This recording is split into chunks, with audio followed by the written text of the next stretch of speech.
in Harambee, we start with the read aloud, the read aloud.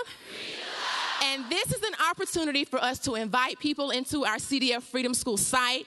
We want to show the children that regardless of what it is you choose to be in life, reading is involved. So we want that doctor, we want that firefighter, but we also want that cosmetologist. We want that choreographer. We want the manager of McDonald's. We want that professor. We want to show the children a wide array of occupations that are in the community. And we want them to see that this is how reading is involved. This is what it takes to become that manager or what have you, and we want them to ask questions to those individuals so they can begin that dialogue and understand exactly what it means to become that professional. Say read aloud. Read aloud. Say read aloud. Read aloud. Say read well aloud. Read well aloud. Our read aloud guest for today is Anthony T. Browder.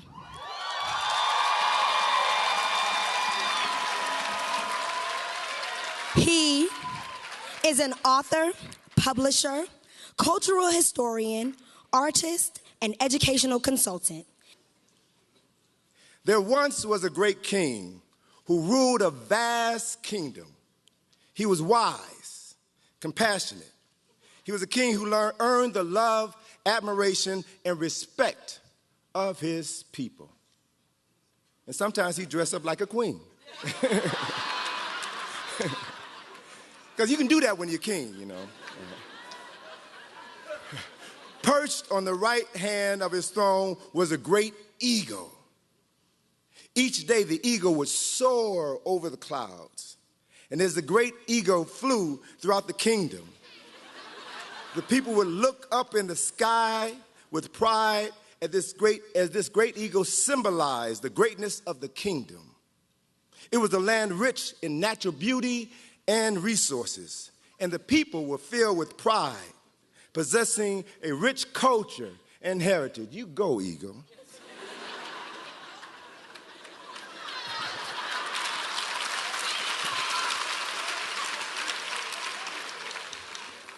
But one day, the slave ships came, and there was a great battle, and the kingdom and queendom was overthrown.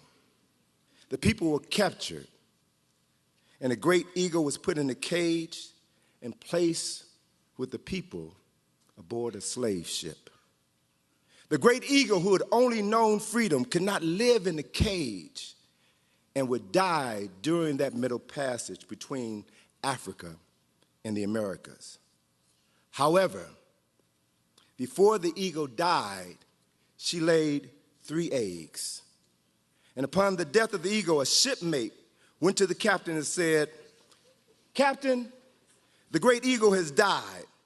However, she's laid 3 eggs. Let's have an omelet."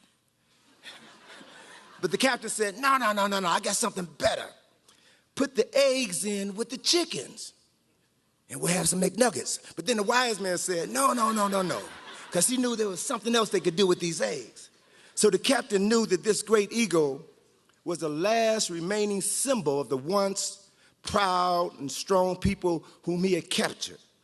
Her eggs would be hatched, and they would be raised as chickens, and they would become a symbol of the captain's conquest. So now we transition to the Americas in the chicken yard, somewhere down in Georgia somewhere, I think. So after the ship completed its journey, the eagle eggs, along with the chickens, were all taken to the chicken yard. And a short time later, the eggs hatched.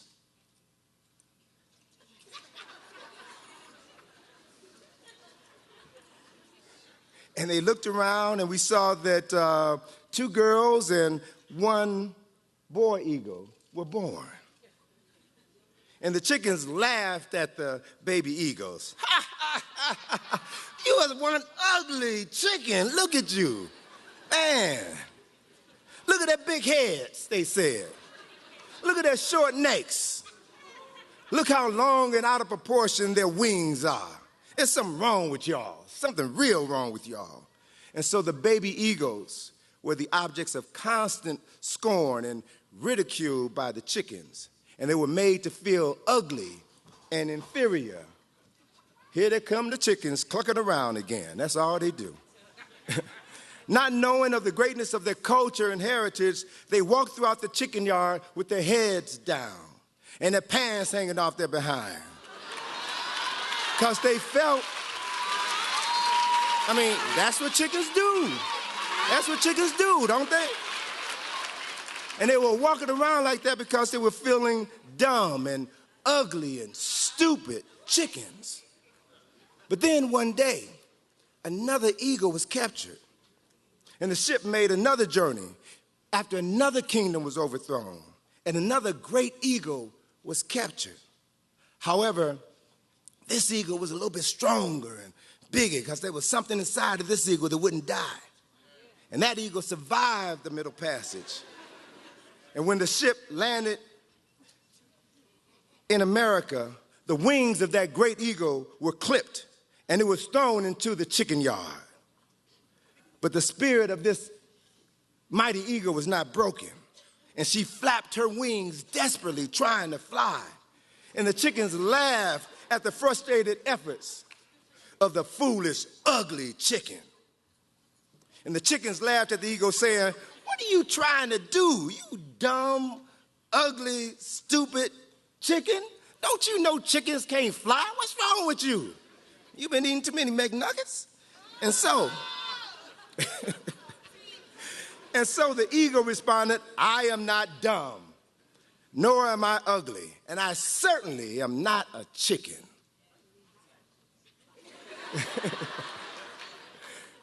And so the eagle, this eagle, who had its memory intact, turned to the other baby eagles who thought that they were chickens and said to them, "We are not chickens.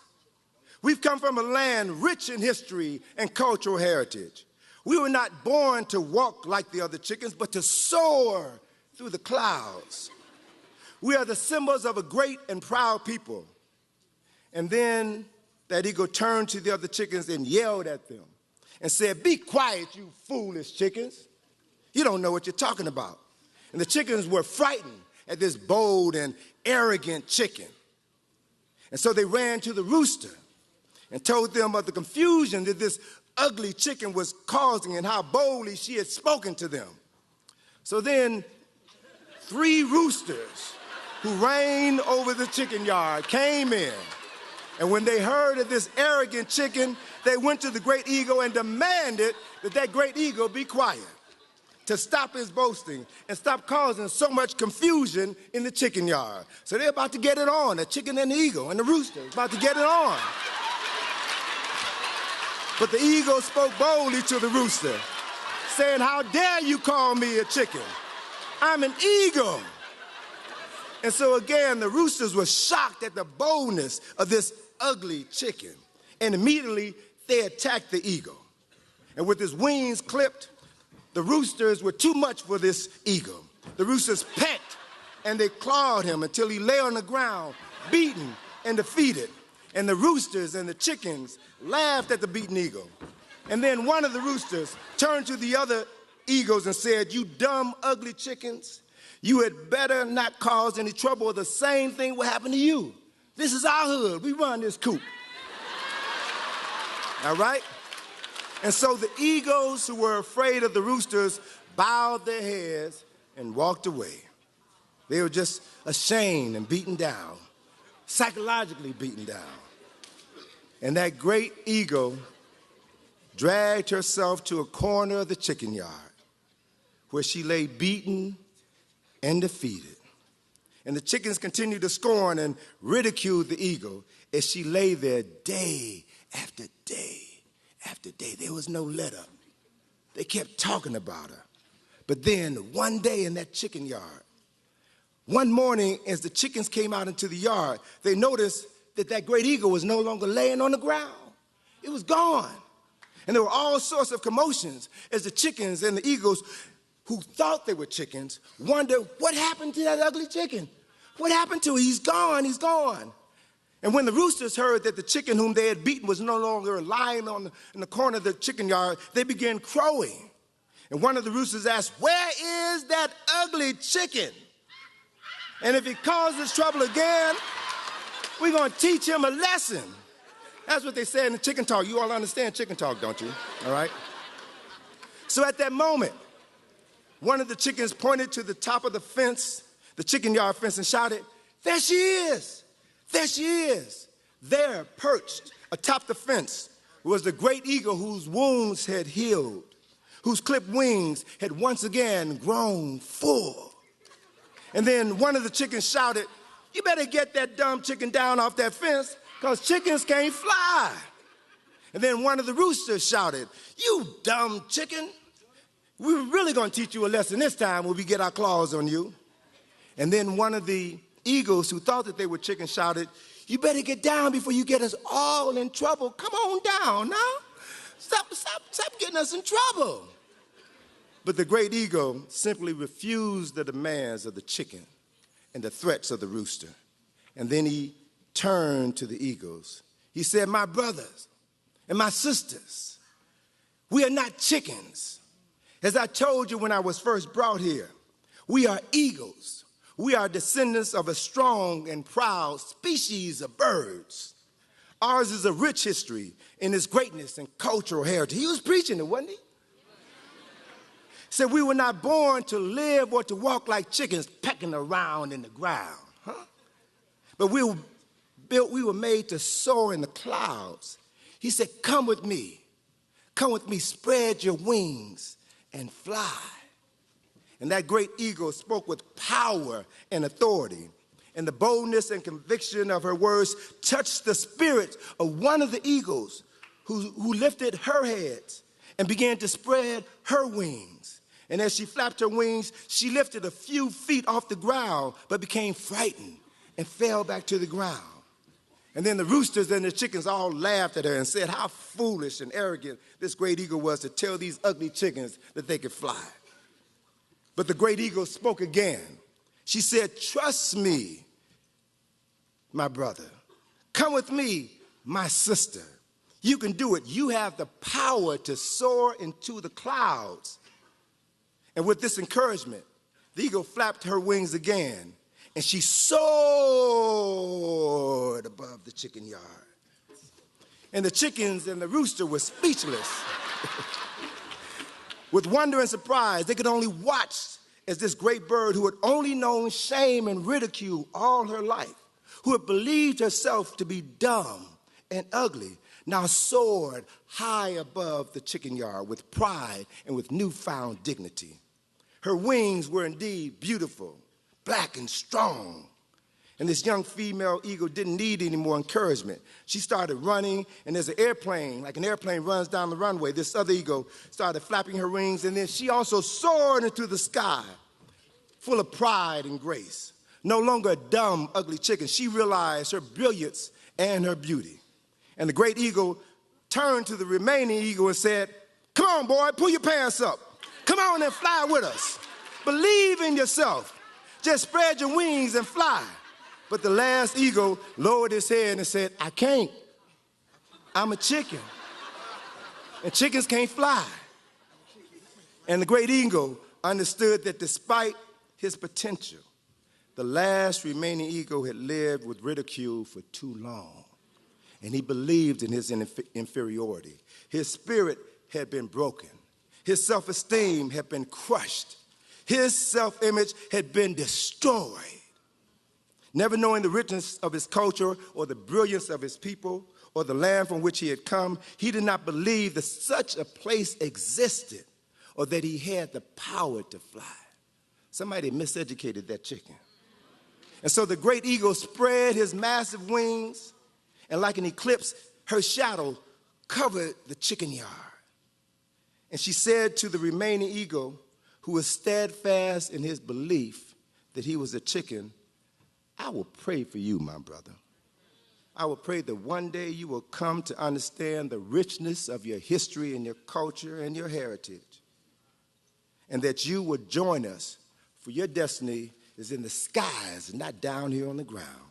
And with that, the great eagle flapped her wings and soared with beauty and majesty into the sky, where she joined her other two sister eagles and said, "Come on, my sisters, we must journey throughout this land.